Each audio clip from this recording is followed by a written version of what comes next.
है। अगर आप पहले कभी विजिट नहीं किया तो अभी विजिट कर सकते हैं esminfoclub.com। ठीक है, www.esminfoclub.com।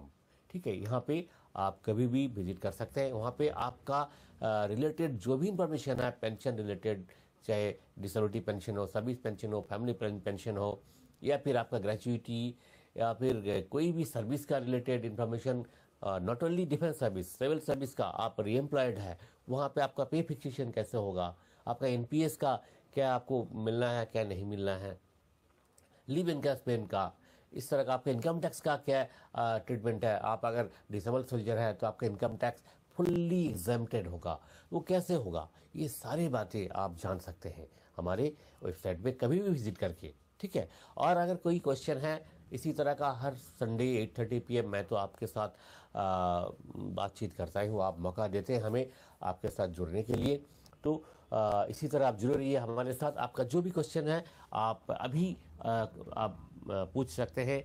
मैं अभी हूँ आपका क्वेश्चन, आपका जो सवाल जवाब है वो जितना हो सकता है क्लियर करने के लिए। तो सबसे पहले हम क्वेश्चन आंसर से शुरू करेंगे, फिर एक एक करके आएंगे जो पेंशन का जो मेन इश्यूज है। जैसे कि आप में से बहुतों को डिसेबिलिटी पेंशन नहीं मिल रहा है, बहुत है आप में से जिनका पेंशन रिवाइज नहीं हुआ, आपका ओआरओपी का जो रिवीजन होना था वो नहीं हुआ, किसी किसी का सर्विस पेंशन रिवाइज हो गया तो डिसेबिलिटी पेंशन रिवाइज नहीं हुआ, किसी किसी को इनवैलिड बोर्ड आउट कर दिया गया बट कोई पेंशन नहीं दिया जा रहा है। तो ये सभी का जो भी आप इस बारे में पूछना चाहते हैं, इसका जो मेन बेसिक जो रूल्स है, जो फंडामेंटल्स है, वो डिस्कस करेंगे।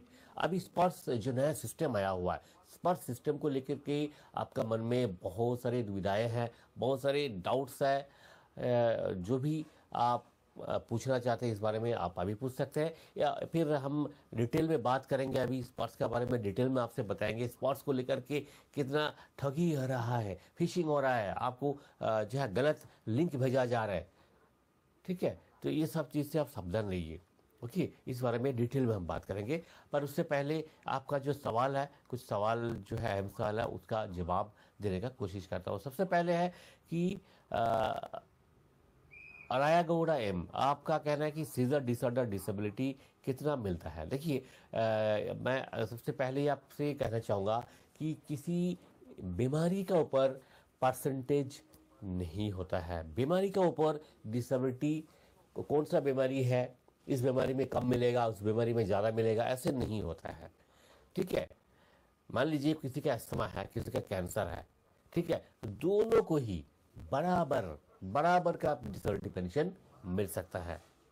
ठीक है, ये समय है, लाइट बीमारी है करके इसको कम मिलेगा, कैंसर है वो एक सीरियस बीमारी है उसको ज़्यादा मिलेगा, इस तरह का नहीं है।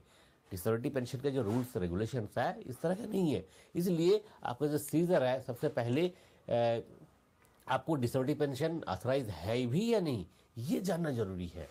तो जो बेसिक फंडामेंटल्स जो मैं बात कर रहा था वो पहले आते हैं उस पर। देखिए, आपका जो भी बीमारी हो, चाहे आपका ब्रोंकियल अस्थमा हो, सीजर हो, आपका कहीं फ्रैक्चर हुआ हो, या फिर आपका किसी भी ऑर्गन्स का रिलेटेड कोई भी बीमारी हो, ये बीमारी का जो डिसेबिलिटी है, इसका कंपेंसेशन यानी कि डिसेबिलिटी पेंशन तब आपको मिलता है। सवाल तब आता है, आप तब एलिजिबल होते हैं जब आपका डिसेबिलिटी फौज का वजह से हुआ हो या फौज का सर्विस का दौरान हुआ हो।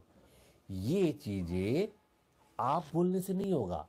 आपका जो मेडिकल अथॉरिटी है, जहां पे आपका फर्स्ट टाइम मेडिकल लो मेडिकल कैटेगरी का बोर्ड हुआ था, वो जो बोर्ड है उसने जो लिख दिया, अगर आपका एफएमएस से 15 उसमें लिखा हुआ है एट्रिब्यूटेबिलिटी मिलिट्री सर्विस, यस या नो, नीचे वाले लाइन में लिखा if not directly attributable was it aggravated by military service.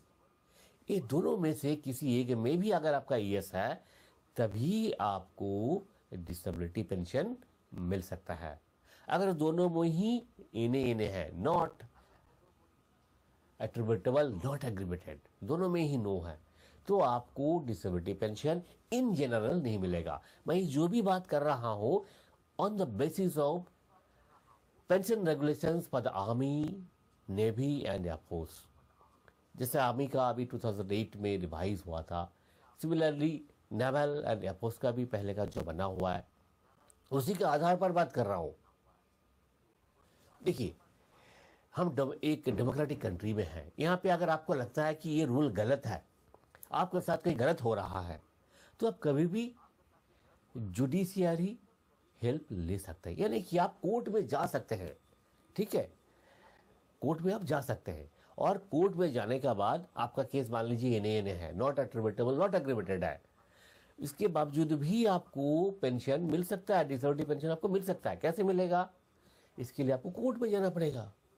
तो सबसे पहले कोर्ट में जाने के लिए कुछ तरीके हैं, वो मैं आपसे कहना चाहूँगा।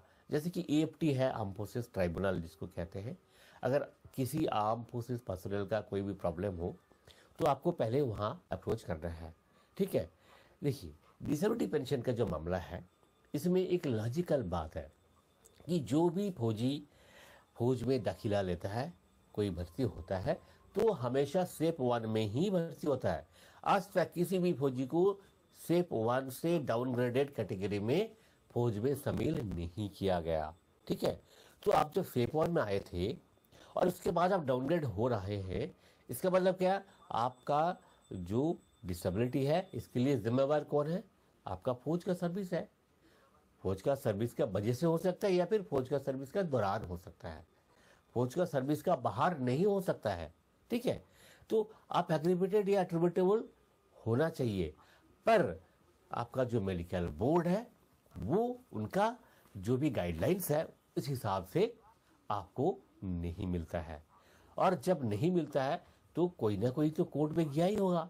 ऐसे ही धर्मवीर सिंह करके एक सज्जन थे, एक सबलदार, उन्होंने कैट को अप्रोच किया, AFT को अप्रोच किया, हाई कोर्ट में गया, फिर सुप्रीम कोर्ट में गया, और सुप्रीम कोर्ट फाइनली बता ही दिया कि इनका जो लॉजिक था, जो मैंने अभी अभी जो आपको बताया कि फौज में आप स्टेप 1 में आए थे और अभी जब रिटायर हो रहे हैं आप स्टेप 2 स्टेप 3 में रिटायर हो रहे हैं, तो आपका जो डाउनग्रेड हुआ है, LMC हुए हैं, इसके लिए जिम्मेवार कौन है? फौज है। इस चीज को एक्सेप्ट कर लिया सुप्रीम कोर्ट ने, और इस बंदे को, धर्मवीर सिंह जी को, डिसेबिलिटी पेंशन मिल गया।